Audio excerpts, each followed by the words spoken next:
sobre o custo de produção dos animais, a maior fração do custo de produção é proveniente da alimentação, né? Ali é devido à ração, tá? E aí os carboidratos, eles são muito associados, eles vêm na nutrição dos animais para quê? Para o suprimento de energia. Então, quando a gente começar sobre as categorias animais, a gente vai ver todos eles, né? Todos eles, eles exigem quantidade de energia, tá? Lembra da partição da energia que a gente falou da aula passada? Energia bruta contida no alimento, menos aquilo que está contido lá nas fezes, a gente vai ter energia digestiva. Aí dessa fração vai descontando outras frações, aquilo que se perde na urina, aquilo que se perde com a produção de gás, energia metabolizada, essa partição de energia, né? Então a gente viu que os animais, eles exigem energia, aquela força de trabalho para simplesmente existir, estar ali vivendo, energia de manutenção, não é? De reparo. Aí qualquer excedente para o atendimento de outras funções do organismo, então de produção, que é importante também, né? Ganhar músculo, ganhar carne, depois da carne, produzir ovos, produzir leite, isso exige energia evidentemente, né? Em níveis excedentes aquilo que o animal precisa só para existir, só para a sua manutenção do organismo, tá? Então a questão fundamental do carboidrato é o atendimento desse fator aqui. Principal, tá? Essa fração, né, os carboidratos dos alimentos, eles representam a fração que menos fornece energia. 1 grama de carboidrato comparado a 1 grama de proteína comparado a 1 grama de lipídio, de gordura. Então, por grama de unidade de massa de cada um dessas frações, quem menos fornece energia são os carboidratos. Eles fornecem 4 quilocalorias por grama, 1 grama de proteína, de massa de proteína geral. Quando oxidada, ela vai fornecer um pouquinho mais que 4 quilocalorias. Vai fornecer uns 4,5 quilocalorias por grama de proteína oxidada. Oxidação de 1 grama de proteína. E lipídio, 2,25 vezes mais energia por grama, por unidade de massa. 1 grama de gordura de óleo fornece 2,25 vezes mais energia, fornece 9 quilocalorias, 1 grama da oxidação de gordura, tá? Mas os carboidratos, eles são a proporção ali de nutrientes, né? É o grupo com maior participação nas dietas. Eles entram na maior quantidade. Eles ocupam a maior proporção daquilo que o animal ingere. É proveniente o quê? São o quê? Carboidratos. Tá? São carboidratos. Então, por isso, eles são os nutrientes com a maior contribuição de energia na alimentação animal. E assim, isso é uma coisa, isso indica uma eficiência do processo nutricional. É uma eficiência utilizar alimentos que contenham muito carboidrato, obter essa energia para o organismo do animal advinda de carboidrato. Porque obter energia de proteína, a proteína é um nutriente caro. Ele é todo alimento muito proteico que traga, né, altos níveis de proteína, eles são caros em comparação a alimentos que são, né, muito energéticos, que têm muito carboidrato. É só a gente pensar nos nossos ingredientes, os ingredientes de origem animal. A parte da ração, ainda vocês não levantaram, né? Eu tenho que fazer. Eu devia solicitar esse rótulo para vocês, definitivamente. Seria interessante a gente ter essa comparação de rótulos de cães. Então, um rótulo de treino para um rótulo de uma ração mais simples, o que ficaria, né? Uma ração, a composição dela, os ingredientes que ela tem, tá?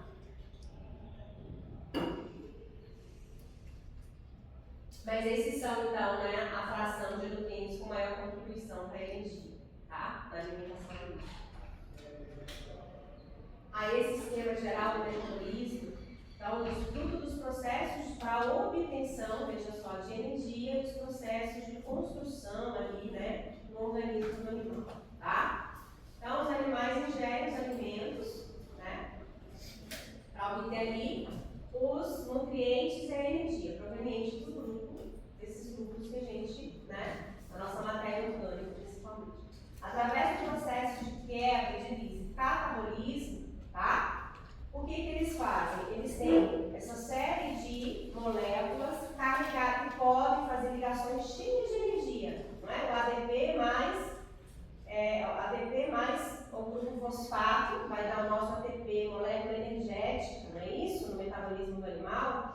ligação, ela precisa de muita energia para ali, tá?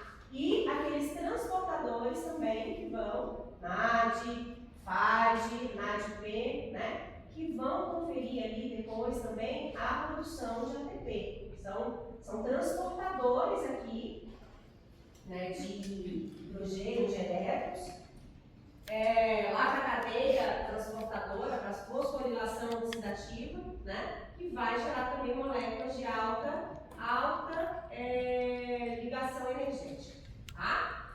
E aí, proveniente da oxidação desses compostos aqui, a gente tem como produtos finais, olha só, a liberação de produtos, né? Então, gás carbônico, água e compostos nitrogenados simples, ali, amônia basicamente, e essa vai ser convertida posteriormente na ureia, né? Ok?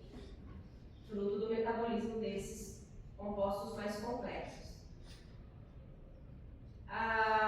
Para que precisa dessas moléculas energéticas junto com os blocos construtores, né? Para manutenção, para o crescimento, para a produção, tá? Então, precursores moleculares, a gente tem ali açúcares, aminoácidos, açúcares aqui, para a composição, né? Ceder esqueletos carbônicos, enfim, participar de outras estruturas, lipoproteínas, mas não com a função energética. Aminoácidos, unidades estruturais importantíssimas, ácidos graxos também, com função estrutural, pensar numa membrana celular, né? Bases nitrogenadas, pensar no nosso questão de DNA, então para a construção e manutenção do organismo, processos anabólicos, né? Então vai haver ali, a síntese dessas macromoléculas celulares, que precisa daquela força, da energia que a gente falou, né? Advinda desses intermediários energéticos aqui, tá? Precisa dessa relação porque esses compostos de alta energia, né, para conseguir alcançar os níveis celulares e conferir essa força de trabalho, se fosse diretamente, se perdia, né? Esse processo, inclusive, a gente tem muita perda, pensar no calor metabólico gerado, tá? Mas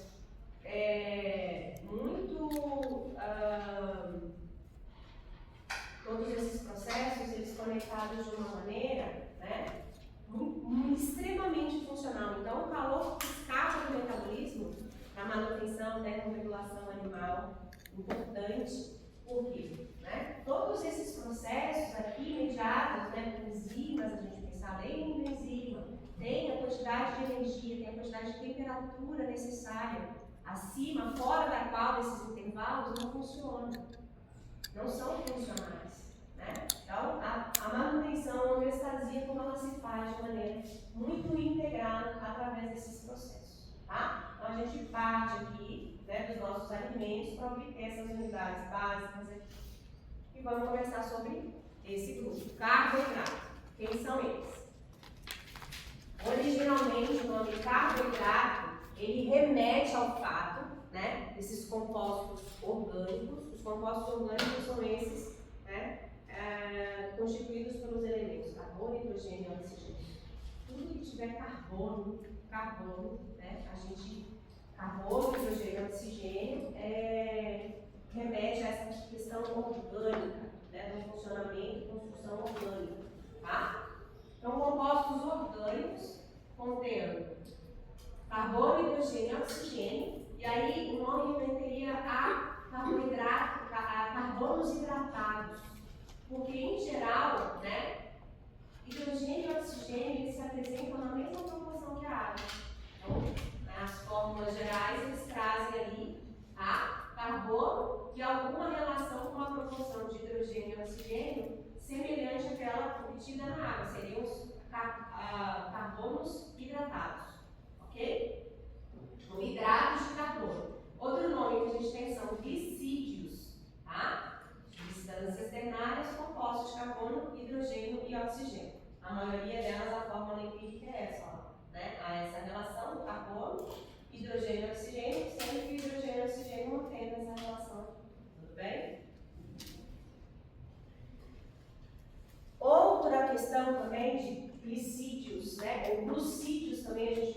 tá? Glicídio ou glucídio, tá? Derivado do grego, glucos, né? Que remete à questão doce, adocicado, sabor adocicado, tá?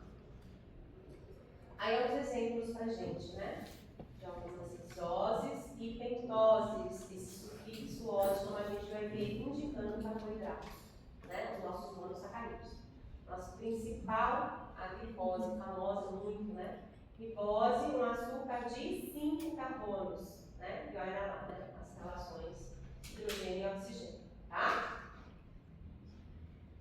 E esses compostos, eles são provenientes do quê? Da fixação do carbono. Fixação do carbono. Como? Pelo processo de fotossíntese. Através do processo de fotossíntese, há a fixação do carbono atmosférico, né? Dióxido de carbono é captado pela célula vegetal, olha lá. Dióxido de carbono, e com a energia luminosa, olha lá de novo, né? Injeção de energia para movimentar e conseguir fazer a síntese desses compostos, né? A fixação desse carbono nesses compostos carboidratos, tá? A construção dos carboidratos se faz através da fotossíntese. Então a gente tem ali a captação do CO2 com a utilização de energia luminosa, né? Produzindo os nossos carboidratos e liberando oxigênio. E no sentido contrário, veja só, esses aqui são os substratos, exatamente os substratos para quê? Para a respiração celular, né? Para conferir a energia da célula animal. O sentido é exatamente inverso. Entrando glicose na respiração, não é isso? Glicólise, oxidação celular.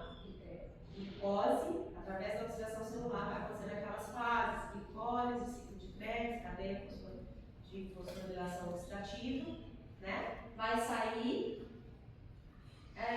entrando oxigênio, né? Não precisa para respiração celular, também para conseguir oxidar a glicose em nível celular, tá? É assim a grande funcionalidade, a grande conexão, né? Entre os carboidratos e as células dos animais, né? Lá na mitocôndria, lá gerando o ATP, entre glicose mais oxigênio gera o ATP e libera quem? Gás carbônico, água metabólica, que a gente fala, né? Água gerada aqui nesse processo de respiração, conectando esses processos, tá? Daí a grande questão dos animais, não é? O suprimento de energia para o funcionamento das células, literalmente. Ok? Tá?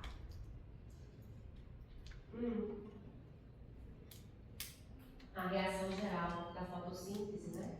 Então, entra carboidrato, entra água, a energia luminosa que se faz necessária, né, para fazer o que? Olha lá. A síntese dos compostos orgânicos, fixando o carbono, então a glicose saindo do oxigênio. Tá?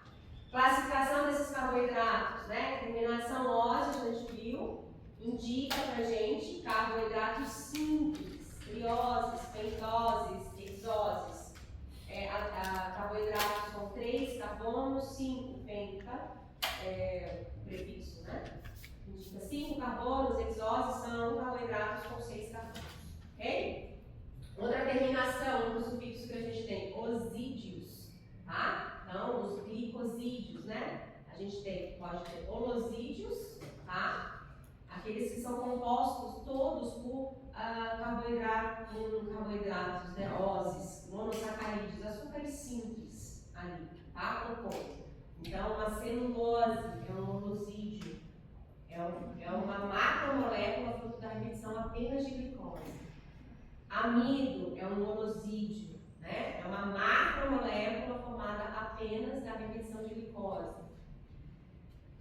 Heterosídeos, tá? Ele vai gerar a sua degradação, ele gera produtos que não apenas oses, vai liberar outros compostos, né? Outros compostos. Uma hemicelulose é um exemplo pra gente de um heterosídeo, tá? Vai liberar outros compostos que não apenas esses açúcares simples.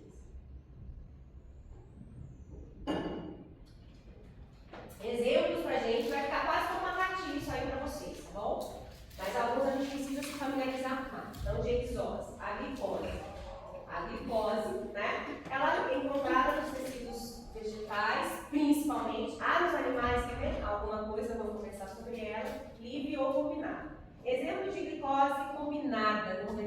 atenta, de alguma forma, ela não liga no organismo do animal. Glicogênio. Perfeito. Glicogênio, né? Macromolécula de glicoses. Repetição de glicoses. Manose, açúcar protídico dos animais, né? Ali vem essa manose associada a proteínas.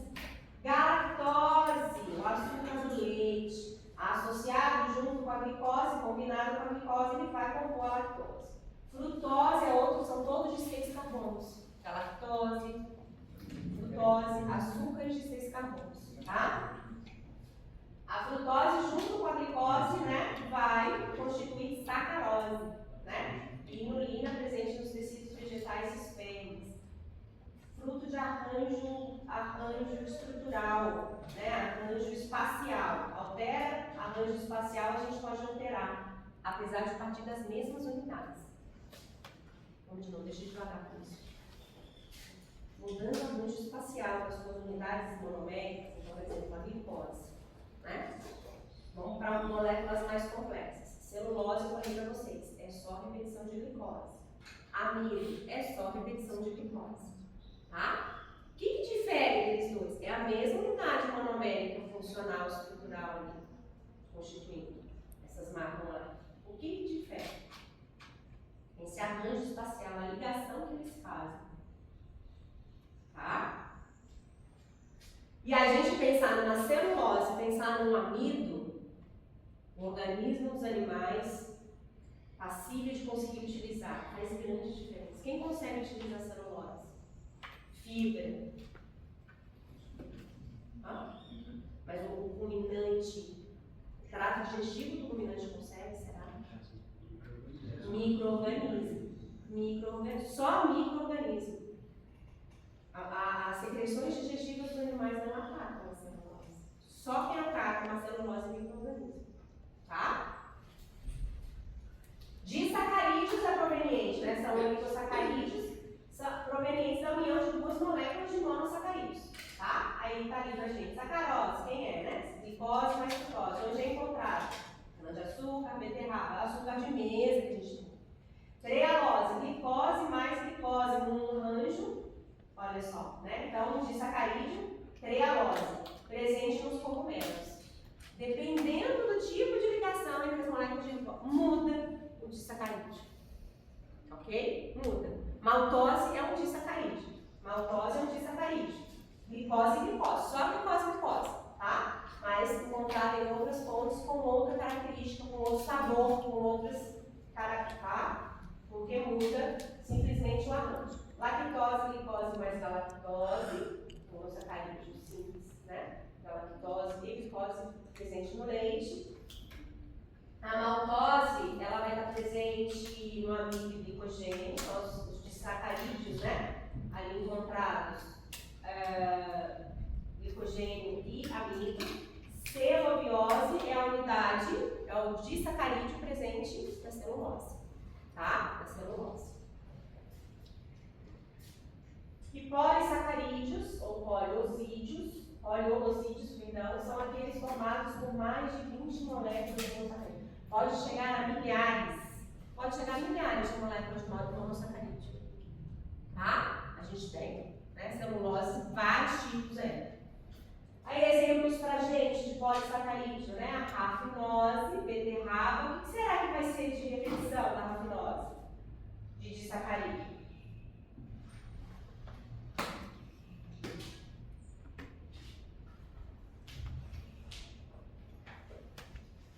Vai se repetindo e se repetindo até alcançar níveis mais complexos, tamanhos complexos, tá?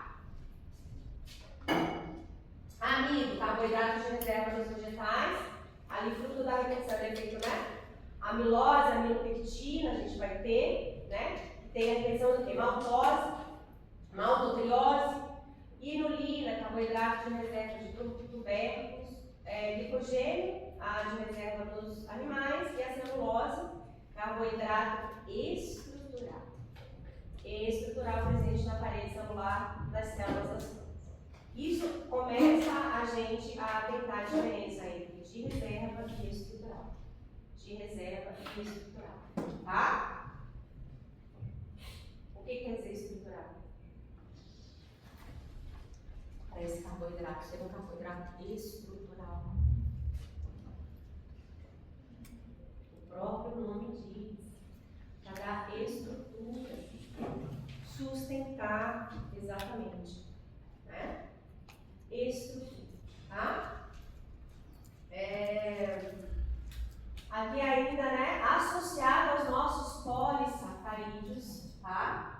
A gente tem lignina. Esse composto ele não é carboidrato verdadeiro, mas esse composto ele está intimamente relacionado, ela sempre relacionada a lignina aos carboidratos, a polissacarídeos, tá? E aí a gente vem, ela vai ser apresentada muitas vezes, né? A gente vai falar sobre ela associada aos carboidratos. Porém, ela não é atacável por nada, nem micro-organismo, nem nada, lignina, tá? Naquela fracionamento da fibra que a gente conversou, forragem, faz um tratamento com álcali, solubiliza o que é, né? Solúvel em álcali, permanece o FDN, fibra detergente neutro. Lembram dessa partezinha da aula passada? A gente decompondo com vocês as partes da planta, da célula vegetal.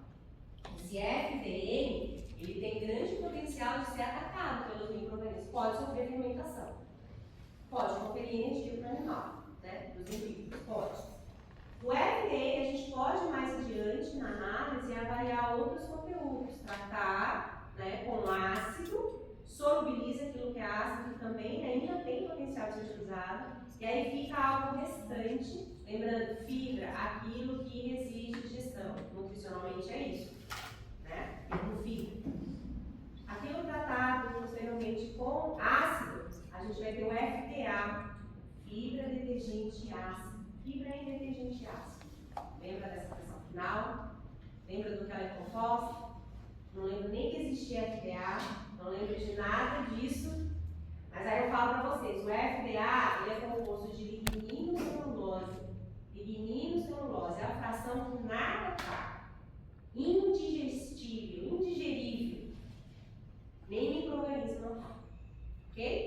Eu comecei com vocês a característica das forragens, que pode mudar uma forragem mais nova, uma forragem mais velha.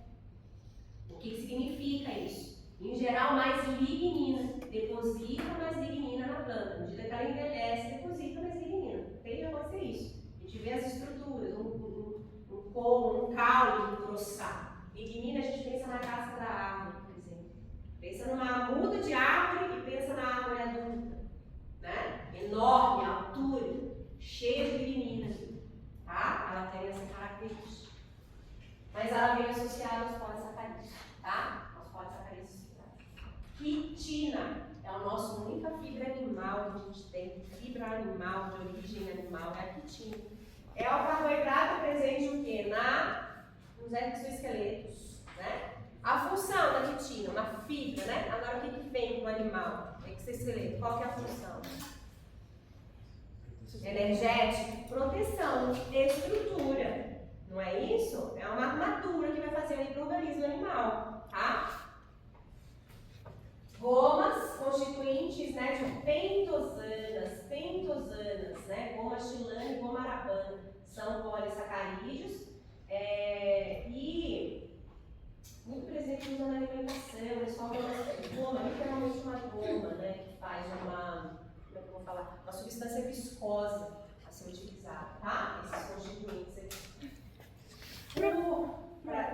A visualização para a gente são polímeros naturais. Então, a gente pensar que de compostos muito simples, os nossos monossacarídeos, eles podem se organizar e fazer estruturas muito complexas, arranjos muito complexos. Só eu gosto disso mesmo. Eu sei. Me empolgo. Tipo que tá, essa na parte de polissacarídeo das gomas chilana, o que seria exatamente elas? Porque às vezes eu olho o rótulo de alguns alimentos e aí, por exemplo, em alguns iogurtes tem tipo Goma arábica, É nesse sentido. não é? Aham. Elas são utilizadas, por exemplo, em culinária, né? São adicionadas no preparo de alimentos com a finalidade, de, se eu não me engano, trazer, emulsificar, fazer, é muito nesse sentido de dar, são compostos que são utilizados como ingredientes alimentícios, né? Mas para eles fazerem alguma estrutura, então confeitaria, bolo, que se utiliza no fabrico de bolo, alguma coisa. Eu acho que muito que não usam Pra ovo, dar. né? Muitos que não usam ovo usam goma xantana. É isso, né? Então, é nesse sentido dessa. Ela vai trazer, ou fazer esse papel de emulsificar e dar estrutura para um bolo, uma cobertura, sabe? Assim, seria pela característica, natureza desses compostos. São carboidratos. Então, obrigada. Né? Aí é o comportamento que ela assume. Né? Então a gente tem carboidrato que vai assumir, quando eu falo goma, ela parece uma colinha mesmo, né? Uma substância viscosa. E aí dentro dos preparos, sei lá, que bate, mistura, faz outras reações com outros compostos dos alimentos, dá forma. Né? Tá? É isso aí. Obrigada também.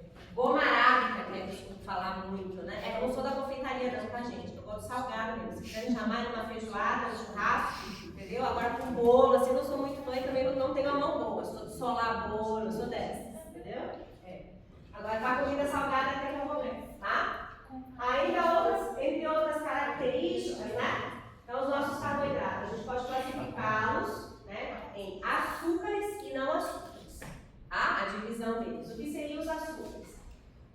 São compostos que apresentam baixo peso molecular, okay? Moléculas pequenas. A diferença, né, entre um baixo peso molecular e um alto peso molecular. Alto peso molecular vão ser moléculas grandes, são os nossos polímeros. Tá? Essa questão desse simples arranjo vai chamar comportamentos diferentes. Tá? Moléculas são compostos de moléculas simples e por características solúveis em água. Será que a gente tem carboidrato insolúvel em água? Fruto dessa característica estrutural, né? Não chega a ser insolúvel, né? Mas ele adquire, então, ele pode proceder gelatinização, processo de gelatinização. No amido a gente tem isso. A depender da proporção água, amido, a gente pode fazer, né? Assume essa característica de gelatinização. Fibras solúveis fazem isso, né? Assumir os líquidos uma característica viscosa, de viscosidade mucoidal básica, ok? Solúveis em água. A nomenclatura dos nossos, né, açúcares são a terminação óssea. E os não açúcares, quem são? Está fora da ordem aqui para nós. São compostos que têm alto peso molecular, vão formar agregados, moléculas complexas, trazem essa característica de ser insolúvel em água ou formar solução coloidal com a água. Essa questão que eu falei para vocês dessa gelatinificação. Aí um esqueminha geral, né, com relação a essa classificação. Então, os açúcares, temos ali monossacarídeos, né, e os oligosacarídeos. A terminação que a gente viu, né? Triose, tetrose, pentose, hexose, octoses. E aí, exemplos pra gente desses compostos de maneira mais, né? Gliceraldeído, dihidroxicetona, eritrose, eritrulose, tem vários compostos que a gente tem. Nas hexoses, glicose, frutose, lactose, manose, fructose, cetoacidose. Nos oligosacarídeos, disacarídeos, trissacarídeos, tetrasacarídeos. Aí a gente tem ali a discriminação deles. E nos não açúcares, né? Não açúcares. Então, alto peso molecular, lembra? Moléculas complexas. Temos os homopolissacarídeos e heteropolissacarídeos. Esses aqui a gente vai ser, as unidades básicas vão ser só sacarídeos. E aqui entram outros compostos que não apenas sacarídeos. Tá? E aí, exemplos pra gente, olha lá, né? Então, aravanas, goma arábica, exemplos, amido, glicose, celulose, dextrina, vamos trabalhar muito com esses aqui, inulina, tetona, bananas, ácido péptico, quitina, aí eu falei para vocês, hemiceluloses,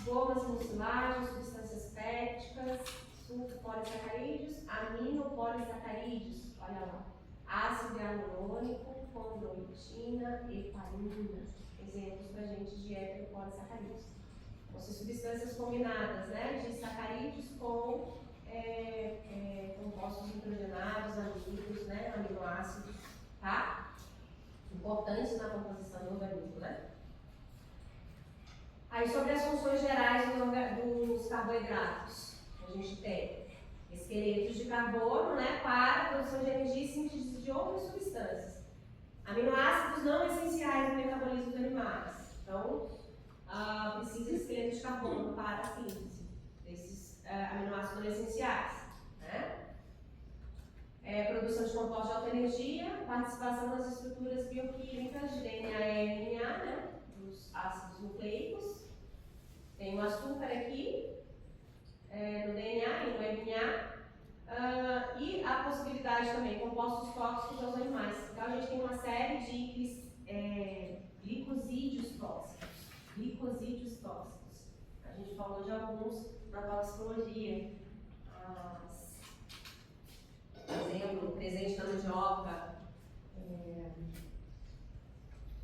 marina, são glicosídeos, né? Mas tem uma série, uma gama deles, que são produzidos ali, compostos metabólicos secundários e que tem uma função de proteção da planta, enfim, de comunicação, tem várias funções, né? Então a gente tem um grande número deles, tá? E aí a gente pensar, né? Eles são a principal fonte, né?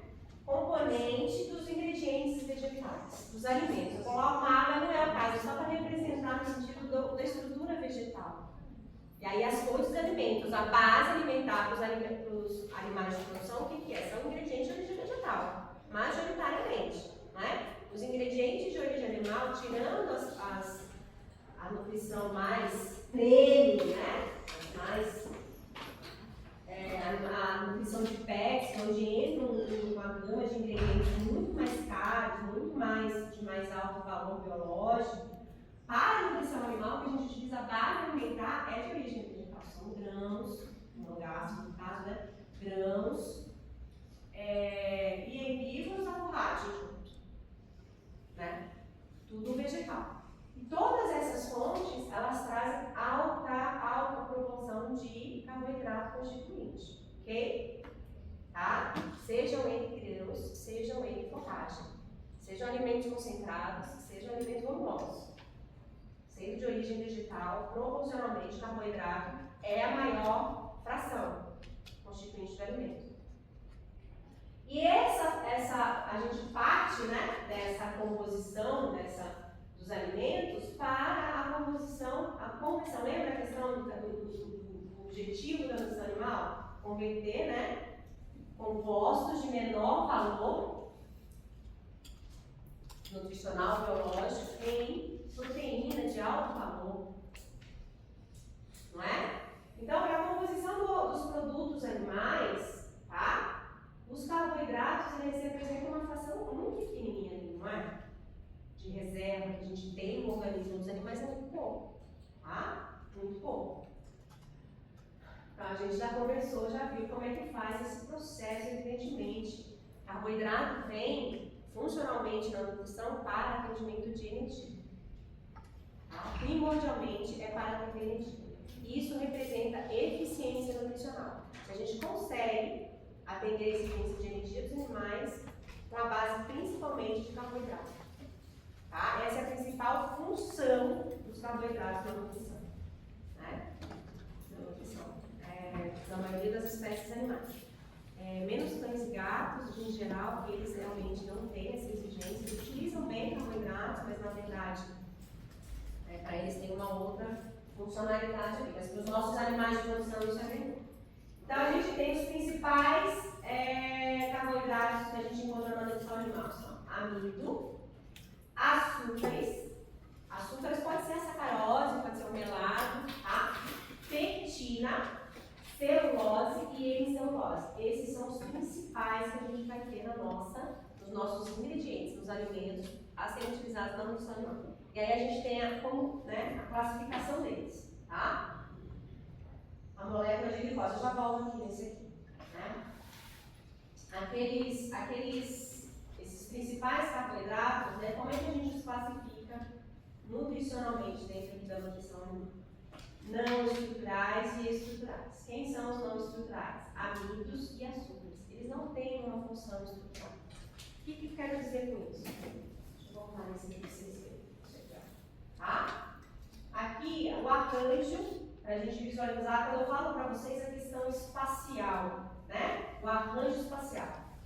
Quantos tipos de carboidrato a gente pode produzir a partir da glicose? A gente viu aí um exemplo que parte só da mesma molécula básica, glicose, tudo igual. Como é que a gente sai para um composto tão diferente? É isso que eu fico chamando no sentido, né, da gente trazer essa visualização. A questão espacial, como é importante, né? A ligação, o tipo de ligação que ela faz, né? A depender do carbono, se não é nesse aqui, é nesse aqui, muda o arranjo. Se a ligação dessa glicose com essa glicose se faz aqui, né, em outro carbono, muda o arranjo. Quando eu quero dizer, a força entre as moléculas nessa ligação se altera nesse nível, né? De ser um amido ou uma celulose, de ser atacável ou não, de ser digerível ou não, é isso. Ok? A gente tende a subjugar isso, né? Vocês têm, não sei se vocês acompanharam, têm visto a questão, achei muito delicada, de um influencer que está com uma degeneração no sistema nervoso, que aparece muito, vocês ouviram falar essa situação? Há um influencer brasileiro, ele está com um processo de degeneração nervosa, é a doença que ele desenvolveu, é a mesma que se desenvolve com a vaca louca. A ingestão de alimentos contaminados seria, né? Que a gente vê como é que é? O nome dessa. Isso, dos prions. Do que é os prions? Exatamente. É uma degeneração nervosa, sistema nervoso, em que o cérebro, né, vai sofrendo uma inflamação gravíssima, devido à presença de uma proteína de normal. Tá tudo normal, a sequência dela tá certa de construção. Só que essa proteína se dobra errado. Aquela conformação que faz complexa, que a proteína pode fazer, só que ela toda certinha na sequência de aminoácidos, já nada vai dar errado, ela dá errado, ela se dobra errado. Ali nas células do sistema nervosas, do neurônio, né? E aí, a simples presença dela desencadeia como que contamina a outra. Não se faz através de material genético, da produção da proteína. A proteína segue sendo produzida quando está tudo certo. Agora, ela faz uma conformação, uma estrutura espacial errada. E aí a presença dela faz outras proteínas normais dobrarem errado também. É simplesmente questão de... Ninguém sabe por que acontece esse caso de cunho genético, enfim. É a doença da vaca louca que acontece nos bovinos é a semelhança, a ingestão desse prion. Né? Prion é essa proteína. Né? Que ali a presença dela lá desencadeia esse processo. E aí o cérebro desencadeia um processo inflamatório tão significativo, não consegue, né, reestabelecer a normalidade, ele vai automaticamente morrendo as células nervosas em um tempo, numa velocidade altíssima. Mas é questão estrutural, sendo que está tudo certinho, né? É uma coisa, desculpa, eu não com isso eu fico muito triste com esse episódio assim. Mas eu digo nesse sentido, uma diferença tão básica, que é uma questão da estrutura de arranjo das moléculas. Né? Viagens da cabeça da professora, tá? Oi? Desculpa. Da onde vem o alimento com essa contaminação? Dos bovinos é a ingestão de alimentos de origem animal contaminados. Né? Por quê? Não, mas por exemplo, nesse pode ser, tanto quando acontece. Diz que no caso de qualquer material contaminado, eu tenho que, por exemplo, incinerar, não tem o que fazer, por exemplo. Não tem desinfecção que se faça, né, de tão perigoso, né, que é. No caso dos animais, a doença da vaca louca vai desencadear, alguma coisa esponjosa, o nome dessa encefalite, o cérebro vai se assemelhar, né, vai ficando com espaços vazios devido encefalite esponjosa, né? A ingestão de prion através de alimento com produtos de origem animal, não pode utilizar ração de cães, por exemplo, para bovino, não pode, né? Porque se estiver contaminado, pode haver, desencadear o processo no animal. De novo, repete. Encefalite esponjosa, obrigada, né? No caso desse influencer, o que aconteceu dele o organismo dele, por uma questão genética, começou a fazer. Não foi uma contaminação, né? O negócio dele foi genético. É algo ali no funcionamento, né, metabólico que começou a errar e aí o processo é desencadeado. Entende? Tá? É genético, diz dele. Tem um outro nome, o nome da doença dele, inclusive, é outro, né? Não é essa vaca louca, não é proveniente disso. Dele tem um nome específico, essa sim. Tem um nome específico, não sei o que, de Jacob, alguma coisa assim. É quando é esse cunho genético, de natureza genética, que acontece o processo. Ok? E agora voltar ao raciocínio, calma. Celulose, arrumo estrutural, né, espacial da ligação entre as moléculas de glicose. E aí, fruto dessa ligação que elas vão fazer, tá? Elas são capazes de formar fibras, né? E a questão de resistência para conferir estrutura. Aí eu estava falando com relação, por exemplo, um carboidrato estruturáveis, digestíveis, tá? E estruturais, celulose e celulose pectina, quem que ataca? Ruminante, micro-organismo. É isso, tá? Essa é a diferença. Outra classificação é o não fibroso e fibroso. E aí quem que a gente tem? Amigos, açúcares, olha, pectina. Pectina. Ela é não fibrosa. Ela é estrutural e não fibrosa, tá? E fibroso, celulose e hemicelulose. O que é fibra? Tudo aquilo que não digere. Deixa eu chegar mais perto para ouvir vocês, que eu não ouvi. O que é fibra? Tudo aquilo. Resiste à digestão. Resiste à digestão. Perfeito. Ou seja, a pectina resiste à digestão? Não. Ela não resiste. Ela é estrutural, está lá dando estrutura, mas ela não resiste. Ela pode ser digerida.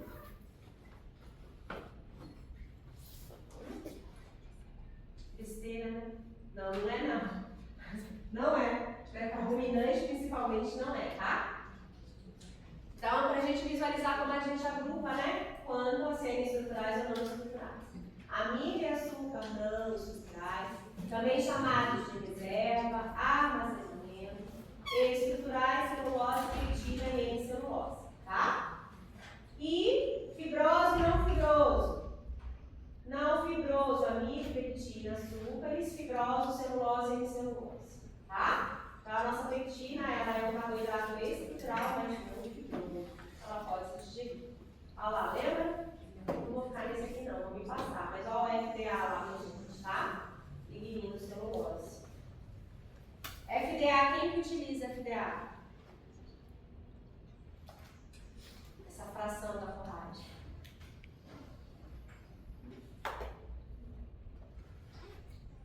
Não sei.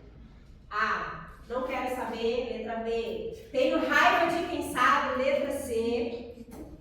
Micro-organismo. Letra D. Ninguém. Letra E. Não vou colocar assim na prova, fazer? Não sei. Ninguém utiliza isso aqui. Ninguém. Lignocelulose. É a fibra indigestível.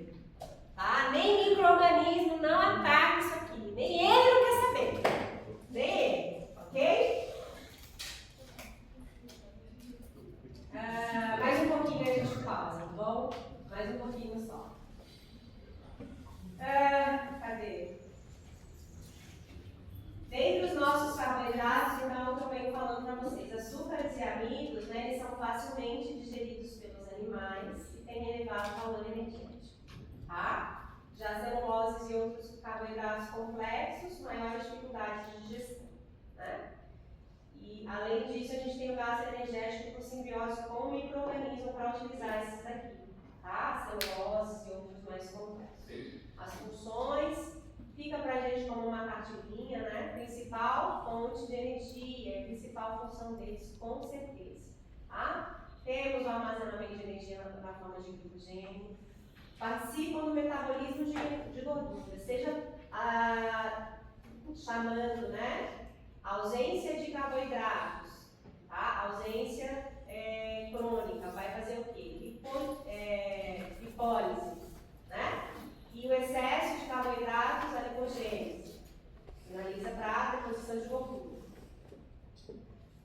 Na nutrição, isso aqui é uma função importante, né? Ela prevenir catabolismo de proteína, evidentemente, ok? Então, o balanceamento adequado com carboidratos, a gente previne a utilização de proteínas para outras fontes, para outras funções, para outras funções que não de produção. Utilizar proteína para energia é uma ineficiência no processo nutricional. É uma ineficiência no processo nutricional. Tudo bem? Lembra que são os nutrientes mais caros, a fração mais cara. Tem que ser utilizados para funções mais nobres. Depositar carne, produzir leite, produzir ovos, produzir filhotes, né, reprodução, tá? Precisa. Estrutural, lastro é outra função, isso aqui para aves e para cães e gatos, né? Preenchimento físico do sistema digestivo, assim como trânsito gastrointestinal, evidentemente, mas em níveis, então tem que ter um cuidado, que é o aumento da fibra numa ração, teor de fibra, evidentemente, se aumenta a proporção deles, ele vai entrar em local de espaço de outros nutrientes, né? Então a gente tem limite de utilização. Em geral, os níveis de fibra para aves, para cães e gatos, 3%, não mais do que isso, pode ser até muitas vezes menos, né? Outra função anticoagulante, né, heparina, é um exemplo, tá? De um polissacarídeo que atua na prevenção da coagulação. E fontes de energia nas dietas, né? São mais baratos, podem ser digeridos e absorvidos em grandes quantidades facilmente.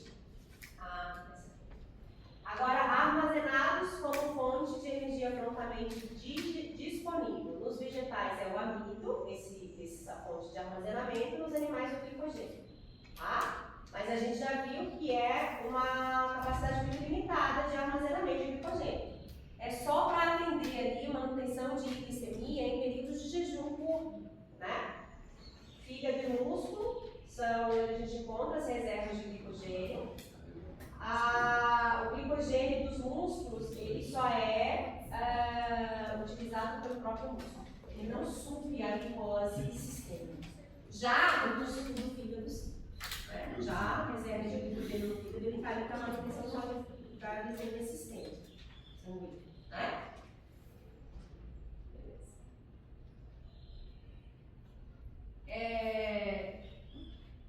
E a ingestão normal de carboidratos é importante na prevenção de distúrbios graves, evidentemente, né, para o suprimento energético, tá? Quando a gente tem uma carência de suprimento de carboidratos, vai haver maior mobilização maior mobilização de lipídios, né?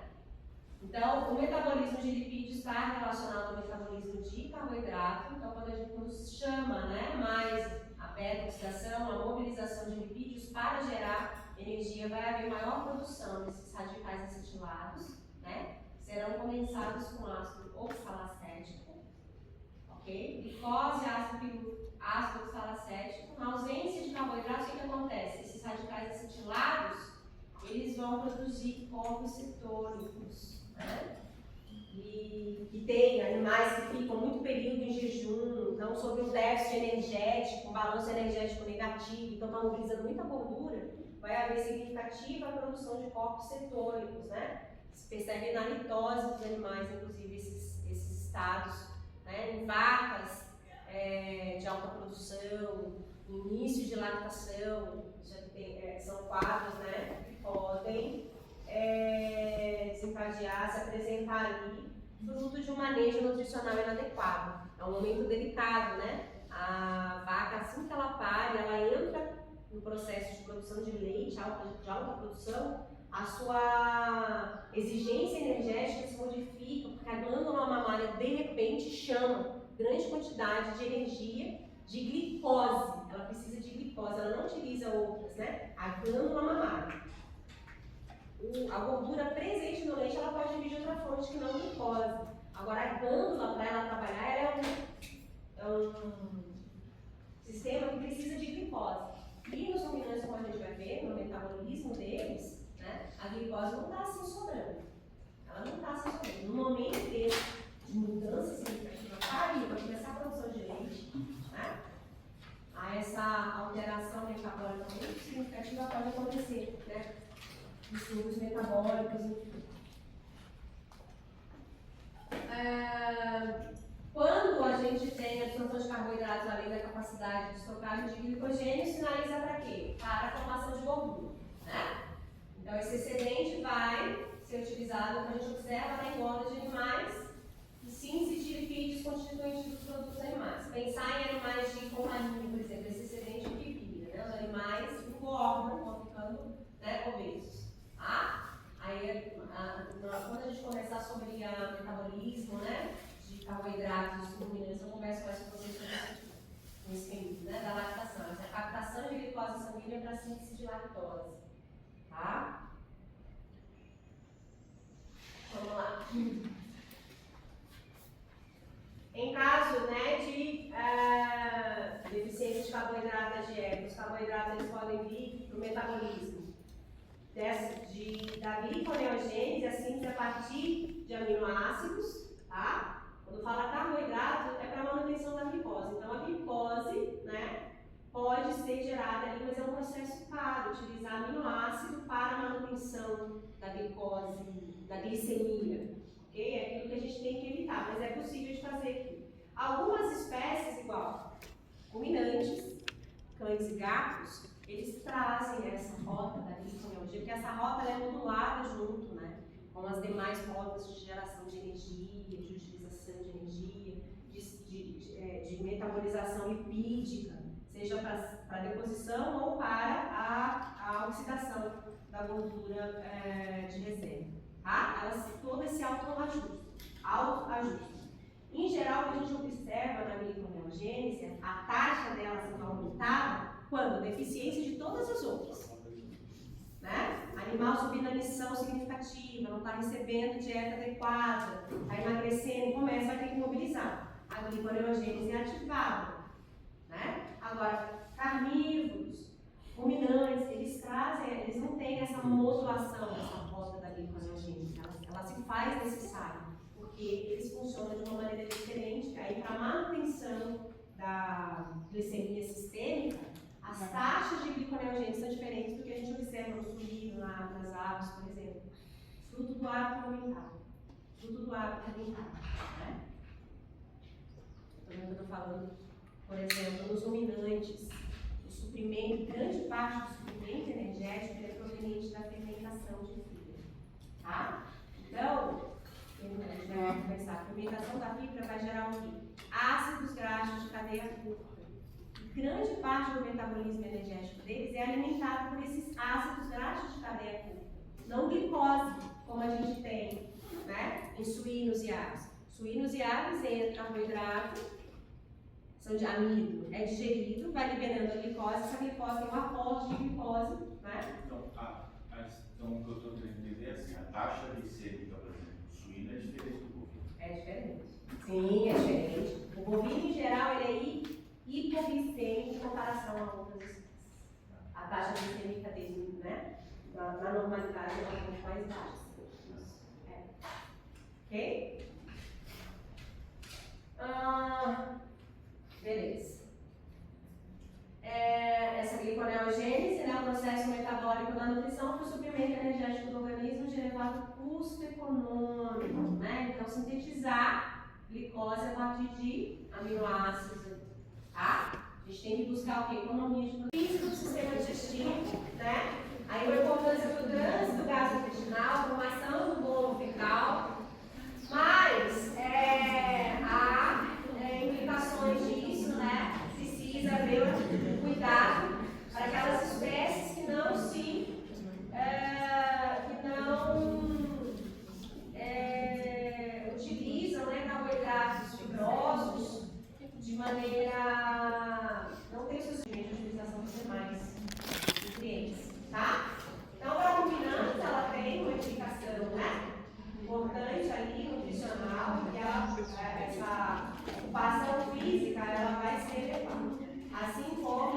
equívoros monogástricos.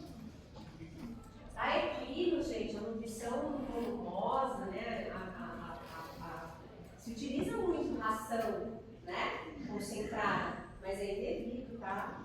Tem muita implicação metabólica. Problema metabólico que pode ocasionar, né? Problema metabólico, digestivo, enfim. Quando se retira muita fibra, né? Muita alimento volumoso, ele tem uma importância nutricional muito grande, tá? Para a saúde desses animais, né? Então, quando a gente altera muito a proporção volumoso concentrado em dietas para equinos, elas podem ter implicações bem graves, questão de cólica, problemática nesse sentido, fruto, né, de um desbalanceamento nessas proporções. São animais que precisam da fibra, né?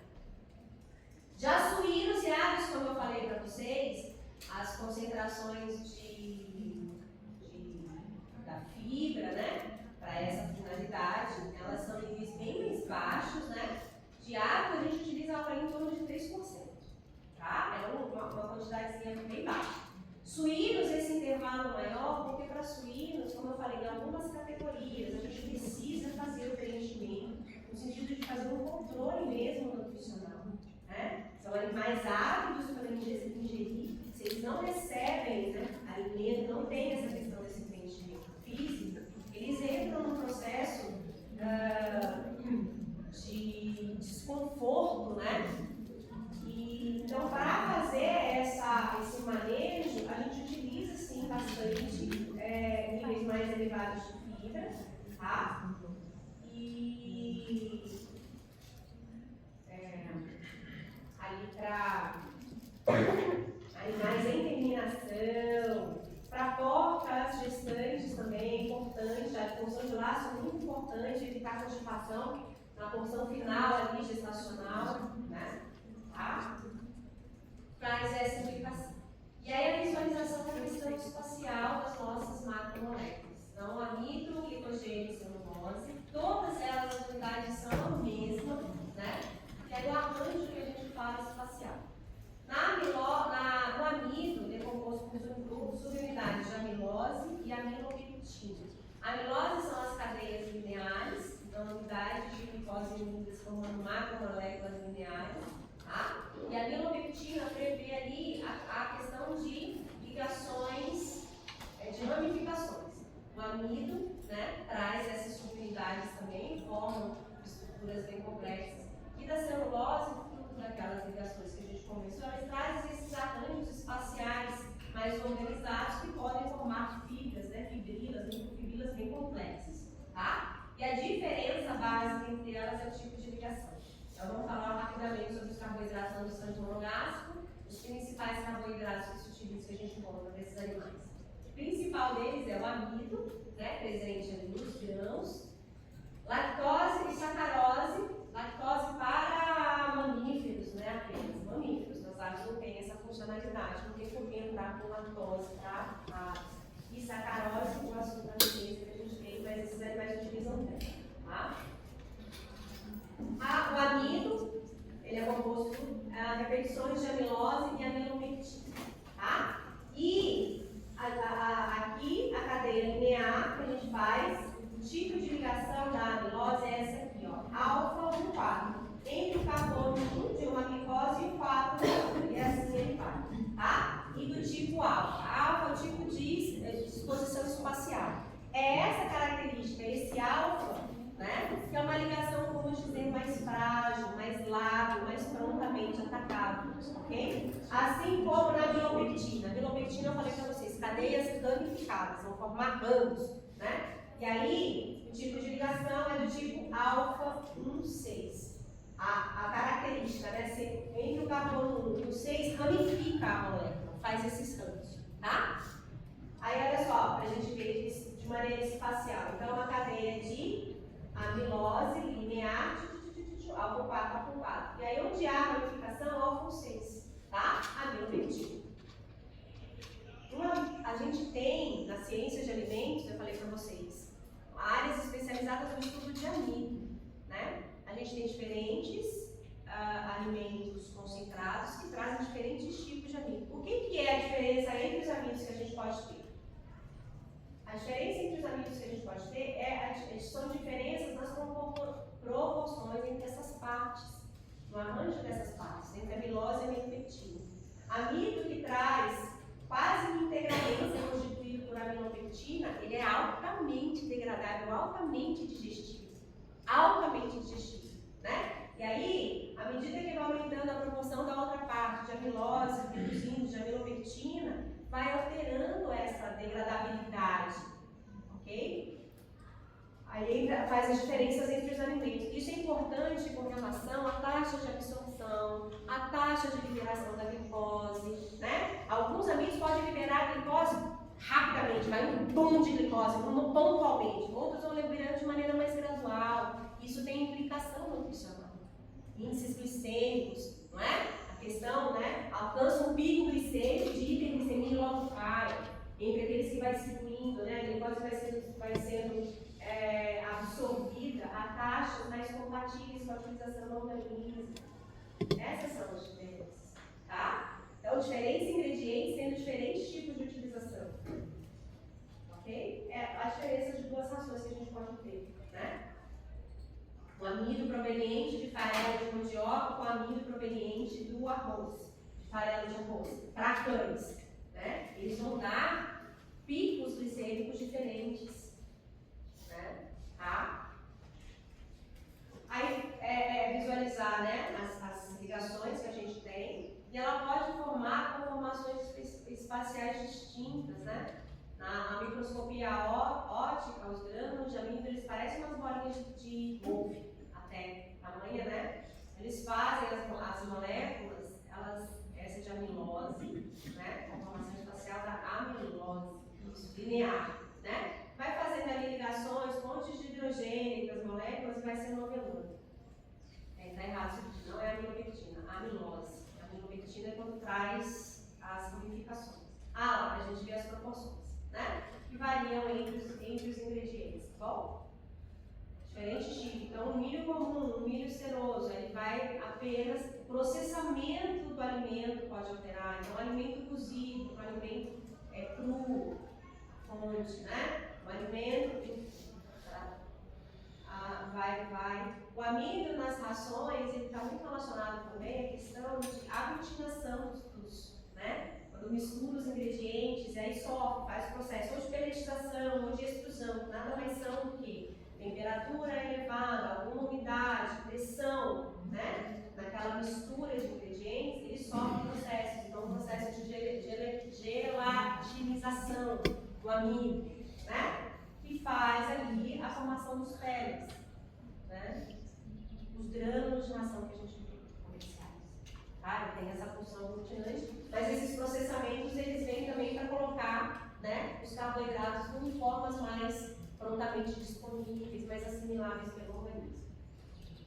Outro açúcar que a gente tem hoje de carboidrato que a gente tem é a lactose, o açúcar do leite, né? E aí formado pelas unidades de glicose mais a lactose, para animais, para mamíferos, tá? E do açúcar comum que a gente tem a união da glicose mais a frutose, né? São as fontes mais utilizadas na monogástrica.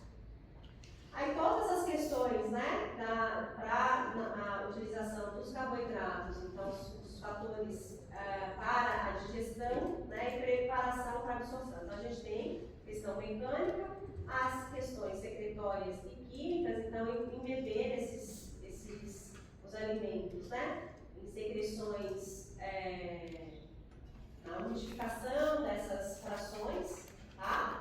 E embeber também ali, expondo a ação química das enzimas, né? Substâncias químicas como ácido clorídrico, mas principalmente a ação das enzimas. E eles também, ação microbiana, embido, pensar, subindo, né?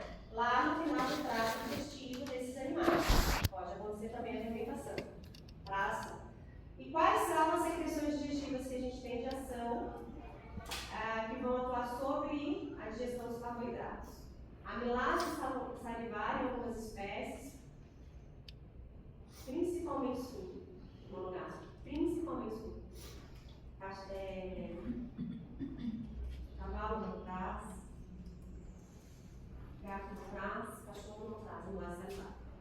A picharina, né? Não tem nenhuma dessas espécies inicia a digestão de carboidrato na boca. Só quem é o nosso suíno. Aves é bem controverso, se apresenta amilase salivar, encontra em algumas, pode encontrar em algumas aves. A amilase, a gente tem trabalho que traz, né? Mas é uma fração muito pequena, passa muito rápido pela boca, pouco tempo, pode ficar ali no papo, né? Alguma ação e ambos localiza, né? Alguma amilase salivar. Aí a próxima secreção que tem ação química é a amilase pancreática. A amilase pancreática. Essa enzima, né? Liberada, onde ela é liberada? Pâncreas. Ela é produzida no pâncreas, mas ela é liberada onde? Em que região do trato digestivo deles? Úmen. Então, no monogástrico, professor. Estômago, intestino delgado. Na entrada do intestino delgado vai haver a liberação das secreções pancreáticas, não é? Perfeito. Tá? E aí, referente à digestão de carboidratos nos monogástricos, pra gente é aqui. Amilase pancreática, significativamente onde acontece. A questão do estômago, ela tem uma funcionalidade pH ácido, de algum ataque dos carboidratos, mas não uma funcionalidade, é mais um efeito ácido sobre as moléculas, né? Mas não tão significativo como é o caso de proteínas, como a gente vai ver, desnaturação, né? É um efeito, o que solubiliza, tipo, os carboidratos que têm como característica serem solúveis, né? Em soluções ácidas, elas vão solubilizar. Peptinas já começam, né? Trazem uma solubilização qualquer, né? Tá? Agora, a ação mesma digestiva, química, a amilase pancreática, ela é preponderante para a digestão dos carboidratos. É uma enzima de ação no lumen intestinal. Ela fica no lumen do intestino, tá? Então, vai atuar sobre moléculas complexas, a amilase, amido, né? Tá? Aqui ainda no intestino delgado, a gente tem essas demais enzimas que vão atuar sobre a digestão, que vão atuar na digestão de carboidratos. Sacarase, maltase, isomaltase, lactase e alfa-dextrinase. Todas essas, tá? Ali também no intestino delgado, mas elas têm um mecanismo diferente da amilase pancreática. Elas são enzimas de membrana, elas ficam ancoradas na membrana dos enterócitos. Tá? Não estão soltas ao sabor dos sucos digestivos no lumen intestinal. Ok? E isso tem um porquê, né? E mais ao final, a gente pode ter ação de enzimas microbianas. Ok? Fermentação é enzima microbiana. Tá? Aí eu falei para vocês, então, para quem tem amilase salivar, que inicia a digestão de carboidrato na boca, é suínos. Ok? Nas aves, essa digestão, né, esse ataque significativo, alguma ação vai ser lá no proventrículo sobre a ação do ácido clorídrico, ambiente ácido. Para os suínos, ali 10, é importante essa questão, essa ação entre a boca, da secreção digestiva das bocas, para a digestão de carboidrato, 10 a 15% do alimento ingerido, né, ele pode ser ali, ter a sua digestão iniciada na boca, dos suínos, tá? Então tem uma importância para esses animais, tá? E aí a ação dessas amilases, né, a gente tem então aqui uma unidade do amido, né, e as suas regiões, tá?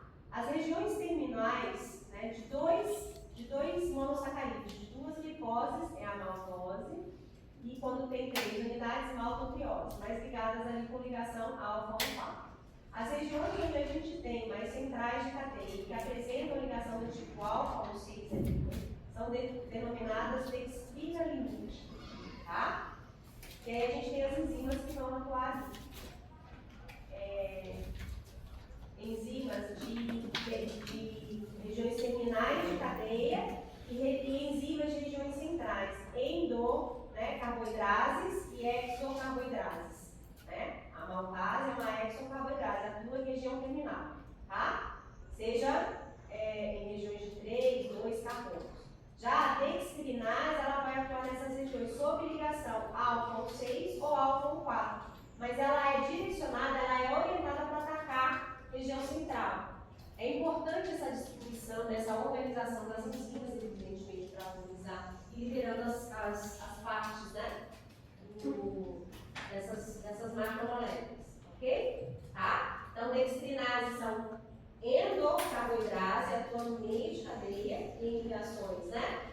Ambos os tipos de ligação, alfa-4, alfa-6, já a maltase são exocarboidratos, atuam em regiões mais exteriores das cadeias, né? Aí as partes possíveis de serem liberadas dos nossos, né? A gente lembra bem de moléculas complexas, polímeros de glicose, ela vai sob a ação das enzimas. Então, a amilase pancreática que atua no rumen e vai direcionando por que aquelas moléculas são diferentes, aquelas enzimas, maltase, sacarase, lactase, são enzimas de quem? Será? Eu falei que tem uma função. O que seria? Por que elas estariam expostas na membrana das células do epitélio ali intestinal? Não soltas, igual as outras. Tem uma lógica ali. Próxima fase após a liberação dessas fitas, a gente vai ter a absorção, não é? Para ter absorção, o nutriente ele pode ficar boiando ao sabor da maré? Não, então é um movimento, está fazendo um gradiente já, uma indução, uma preparação para a absorção, para o processo absortivo. Olha que louco, não é? Eu acho incrível isso. Acho mesmo. Besteira, né? Eu sei que é. Mas não é tão besteira assim, né? Tá? Então é por isso que essas enzimas, né, ficam lá ancoradas, né? Ficam ancoradas, fazem esse gradiente. E as enzimas que atuam, né, em moléculas mais... Faz sentido. Aquilo que está chegando mais complexo, a chance dessa enzima encontrar com o seu substrato. Agora, pense se esses aqui encontrar o substrato solto boiando ao sabor da maré. Vai ser mais difícil, né? Tá? Vai organizando todo o processo pra gente. Essas aqui, né? Olha lá, essa representação pra gente, ok? Essa representação, olha lá. Tá? E aí faz a absorção dessas unidades menores, né? Nossos disacarídeos, trissacarídeos, enfim, liberando as suas unidades ali diretamente de absorção na superfície do enterócito, altamente irrigado, que precisa ser a glicose, a lactose e a frutose sendo absorvidas. Tá? Esse esqueminha pra gente é interessante de ver.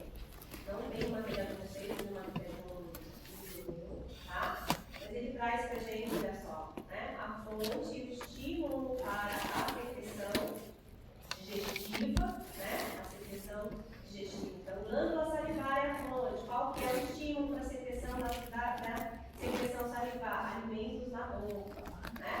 Diferente da digestão natural. Diferente da digestão dos carboidratos animais. E aí o que ele tem? A presença, né? Glândula salivar, as condições de ação, quais são os substratos, produtos, né? Local de atuação, boca, estômago, desativação, né? Qual é o pH, e assim vai. Então, para vocês avaliarem o efeito dessas enzimas aqui, né? Analisar. A característica lá no intestinal, né? Então, nessa mucosa, a gente apresenta ali pilosidades e criptas e conteúdo intracelular. Então, através dessa força eletrolítica que existe, esse transportador faz, né, a captação ali da glicose e da lactose do lumen intestinal no interior dos enterócitos e dali na membrana basal, utilizando de outro transportador, né, para finalizar o processo de absorção desses monossacarídeos.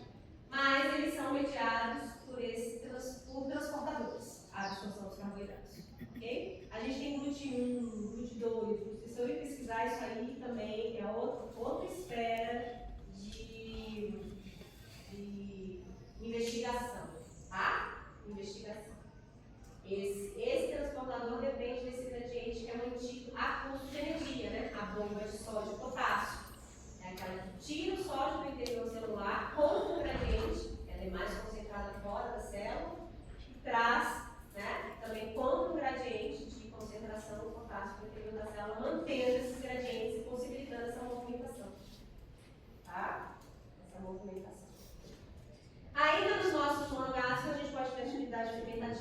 vai acontecer sempre aonde?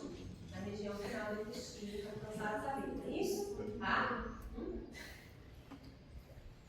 Importante, muito importante para quem? Herbívoros. Né? Herbívoros. A diferença, né, ruminante e herbívoro é essa. O ruminante monogástrico herbívoro é essa. A fermentação dos nossos monogástricos herbívoros, porção no final do intestino. Pensa no cavalo. Eles são, sim, né, dependentes da fermentação bacteriana que acontece, tá? Ali nessa região desse colo absortivo. Porque essa fermentação dessa fibra, né, vai gerar os produtos que vão ser substrato energético também desses animais. É isso que acontece, não é? Os cavalos ali no intestino deles, grosso, na região do colo, a fermentação seco, fermenta a fibra e o produto de fermentação, a mesma coisa que só que numa proporção bem menor, tá? Do que a gente vê no ruminante, mas é os nossos ácidos graxos de cadeia curta. Fermentou fibra, fermentou carboidrato, amido também se chegar lá fermenta, só fermenta muito rapidamente, e esse é o problema. Aí cólico, muitos gases, né? Retardamento, né? Uma constipação, congestão que faz no esvaziamento, no esvaziamento do trato dos animais, tá? Problema grave, cavalo. Mas eles conseguem utilizar alguma coisa, evidentemente, né? Outras substâncias também são formadas fruto dessa fermentação, dessa atividade fermentativa. Então, para cavalos tem muita importância. Vitamina K, produzida por essa microbiota, é muito importante, tem uma contribuição significativa para esses animais. Vitamina B12, tiamina, riboflavina, ali também vai ter muitos gases, né? Tá? A diferença é essa, né, do tipo de carboidrato que chega. Então, tem que chegar, carboidrato fibroso, mas de fibra de boa degradabilidade. Para cavalo, essa é muito importante. Não pode chegar capim difícil lá para ele, não vai adiantar. Tá? A qualidade da fibra que chega, que se fornece para a bovina, é diferente daquela que se fornece para o ruminante. Porque o ruminante, o processo fermentativo, como a gente vai ver, ele acontece mais na região inicial, né? Antes de tudo. O cavalo não, é lá para o final. O que acontece no cavalo, o problema para a gente? Chegar carboidrato proveniente de concentrado, lá na região do intestino. A taxa de fermentação dele é diferente. E isso que gera problema. Tá bom?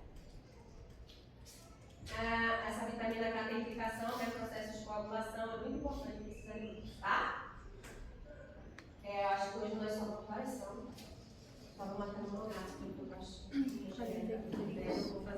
Vou até desacelerar, porque eu não preciso correr, eu estava achando que eu ia muito bem, bonito, chegar no final. Não, não entendi, não. Tá. E aí, digeriu, absorveu, o que aconteceu? Tá? Vai para o metabolismo, né? Caiu na corrente sanguínea, na nossa glicose, principalmente, vamos ter frutose, vamos ter galactose, podemos ter, né? Mais a glicose. Então vai para as células, respiração celular, fonte de energia, ok? Caminho usual. Produção de glicogênio, pode ser síntese de gordura, síntese de triglicerídeos, né? Quando que acontece cada um desses? Tá? Quando que acontece? Aí eu vou puxar, cadê as rodas metabólicas? Mas tudo continua, né? Então, no primeiro momento, síntese o quê? De energia, liberação de energia. E o que define isso? A energia. Então, sim, mas assim, no primeiro momento, né, o carboidrato ele vai ser chamado para a produção de energia. O atendimento, a liberação de ATP. Vai perguntando, né, o que define essa necessidade energética? Ela é a mesma para todos os animais? Pensa dentro de uma espécie, vamos pensar uma categoria de produção. Ela é a mesma? quantidade de energia. É o metabolismo? Ah? Metabolismo? É o metabolismo. E o que varia de metabolismo é diferente entre diferentes categorias animais? Acho que Muito diferente. até entre os animais, né? Entre espécies, com certeza. Muito, não é? Agora, vamos pensar dentro de uma mesma espécie. Pensar cachorro. Tá? Dois cachorros. Um muito novo, filhote. E um idoso. É muito diferente. É muito diferente, não é? A gente parte da onde? Primeiro pensando, só para ele estar existindo. A energia que ele precisa. O animal mais novo, com certeza, vai ter uma demanda energética maior. Ele só para estar existindo, os processos nessa fase são diferentes daqueles do animal mais velho. Não é? São muito diferentes, tá? Então, demandas ali diferentes, não é? A atividade. Um animal jovem, ele é muito mais ativo do que um animal mais velho, no sentido de atividade. É a mesma coisa que um animal de produção. É a energia que chama, né? O animal de companhia é para ele existir no sentido da atividade que ele faz. Então, o animal filhote é aquele que está sempre pulando, está sempre buscando, não é? É a característica desse animal. Então, além de ele está com seus sistemas todos em crescimento, em aumento de número de células, ele está com os seus sistemas todos em desenvolvimento, diferenciação celular, taxa metabólica muito diferente do que um animal idoso, ele não está aumentando em número de células, crescendo mais, não é? Ele está fazendo muito mais a manutenção, tá? Agora a gente pensar então dois adultos, mesma raça, será que eles têm exatamente a mesma exigência energética? Definitivamente não. Definitivamente não. É a gente pensar em dois animais, mesma idade, talvez até irmãos, mas que moram em casas diferentes. A questão de atividade que esses animais têm. Um é de uma família atleta, do responsável por ele sai para correr, carrega o cachorro todo dia, o animal corre 1 hora, bonito. Agora o outro não, passa o dia inteiro sozinho, o irmão. A demanda energética é muito diferente, né? Muito diferente, tá? Então, absorveu. Se a gente fornece para esses dois irmãos a mesma ração, com a mesma quantidade de energia, será que eles vão responder de maneira igual? Não. Corporal? Definitivamente não. A gente sabe que um deles, mesmo teor de energia, conteúdo de carboidrato, aquele que não tem carboidrato, né, o seu que passa o dia todo sozinho, a gente sabe que ele receber a mesma coisa que aquele que é atleta vai receber, ele vai engordar com certeza. Com certeza, né? Tudo dessa. Tá, então aqui pra gente, né, absorveu a glicose vai, primeira questão de inspiração, para o atendimento dessa quantidade de energia que precisa ali, para aquele indivíduo ou para aquela categoria animal, ok? A gente passa pelos processos. Glicólise, sofre, né, a glicose no citosol para fornecer piruvato, vai até piruvato, né? Sai de uma molécula de 6 carbonos para 2 de 3, que é o piruvato.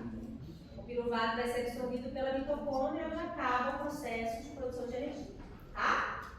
De maneira reduzida para a gente simplificar. Então, o que a gente tem? Vem aqui a glicólise, acontece, né? No citosol celular, e aqui a produção, uma produção pequena de energia, tá? Entra o piruvato na mitocôndria e vai ao acetil-CoA. Acetil-CoA é um ponto de encontro de várias rotas metabólicas. É nele aqui, esse é o ponto central. Vai alimentar ciclo de Krebs e vai para a cadeia, para a fosforilação oxidativa, são as próximas 2 etapas da respiração celular. No ciclo de Krebs a gente tem a produção de ATP? Tem. E na fosforilação é onde a gente maior saldo de produção de ATP é aqui. Tá? É aqui, na fosforilação oxidativa. Vai haver a liberação do dióxido de carbono, já vimos, e de água, não é? E ao final. Vocês já tiveram bioquímica? De água. Já. Por isso que eu tô perdendo. Só relembrando, né?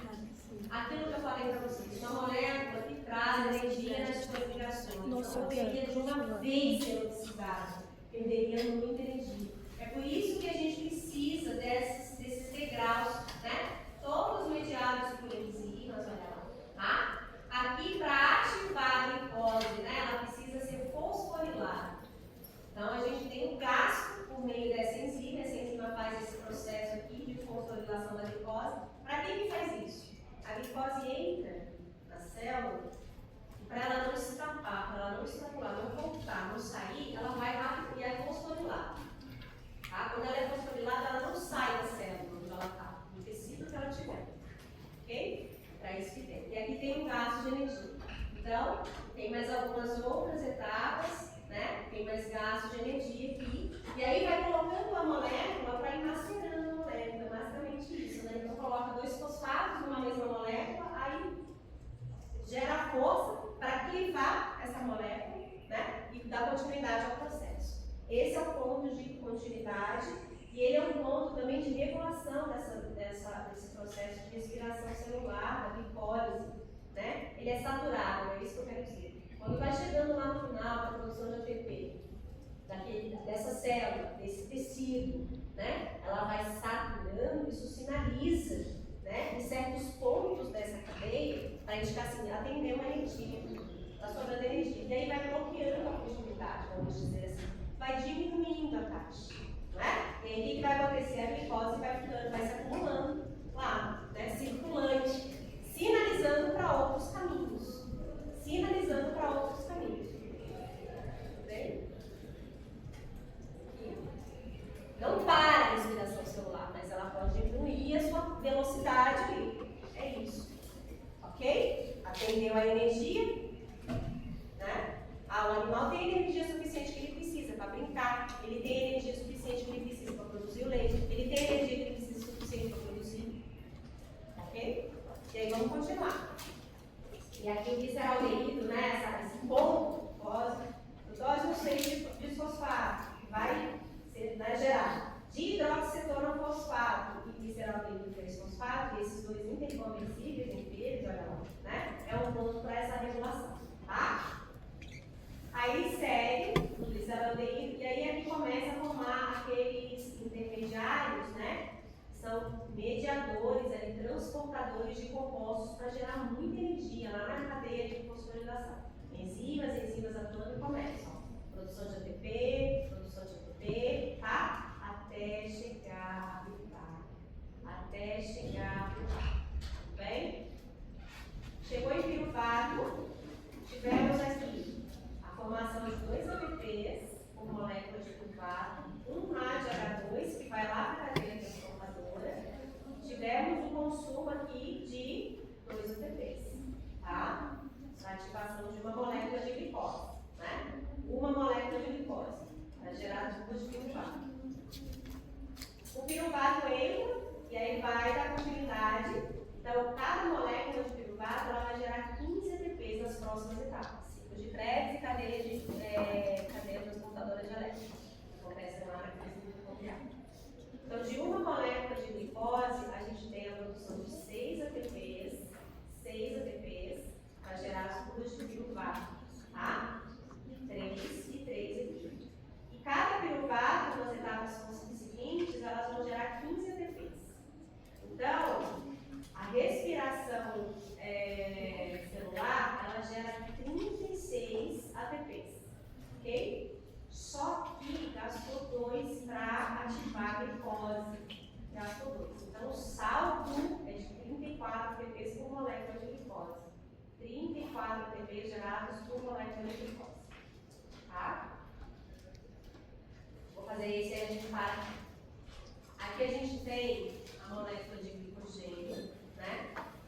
Aí eu falei para vocês, atender os tecidos, a necessidade energética, e aí começa a ver a sinalização reversa, no sentido daquele que pede. Não, estamos atendendo a energia, vamos reduzindo essas taxas, né? Ali. E aí a glicose, que tiver circulante excedente, né? Vai poder ser convertida, vai poder ser utilizada para quê?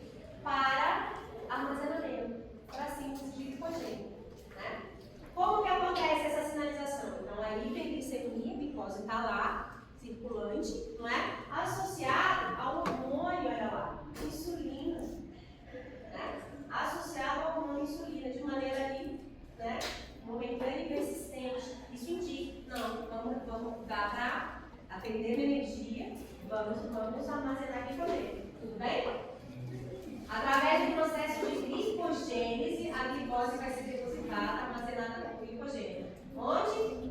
Fígado e músculos. Tudo bem? E o contrário, veja só, né?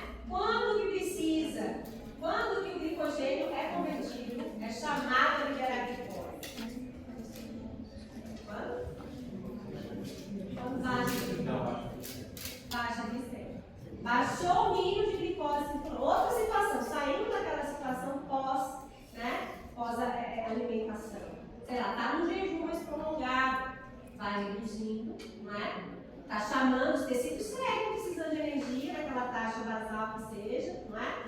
Ou não, sei lá, você segue, gasta energia e o teor glicêmico cai, diminui, tá? Associado a isso, o quê? O hormônio do glucagon, né? Chamam, né, a quebra no processo da glicogenólise, a quebra do glicogênio para liberar, para restaurar os níveis glicêmicos, né? Por um período curto, a gente sabe, mas, tá bom? Dessa maneira aí. Acho que é isso. É isso mesmo.